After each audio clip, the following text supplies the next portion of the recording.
এত ঢাকঢাক গুড়গুড়ের আছেটা কি মশাই? ভণ্ডামি ছেড়ে যা বলার তা সোজাসুজি বলুন। দেখুন, জীবনটা সোজা নয়, জীবনে কিছুই সোজা যায় না। এমনকি হাত থেকে ঢেলটা ছুঁড়লেও সেটা প্যারালাল হয়ে বেঁকে পড়ে।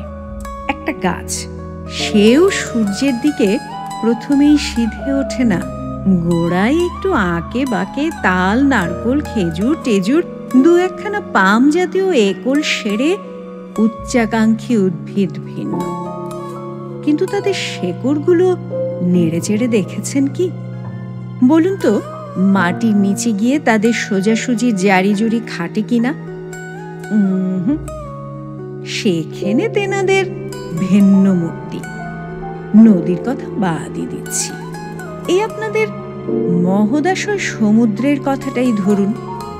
একখানা ঢেউ কি সে সিধে পাঠায়? আর এই যে পূজ্যপাদ হিমালয়, তার কোনখানটা সোজা মশাই?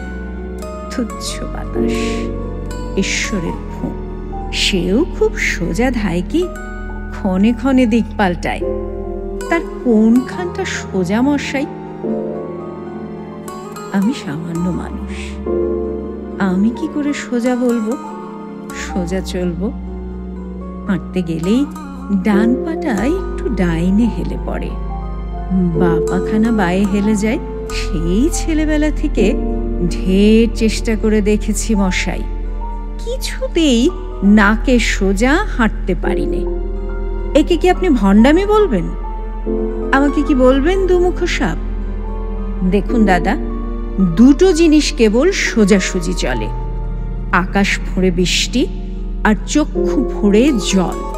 আর একখানা কথাই কেবল সোজাসুজি বলা যায়, মিথ্যে।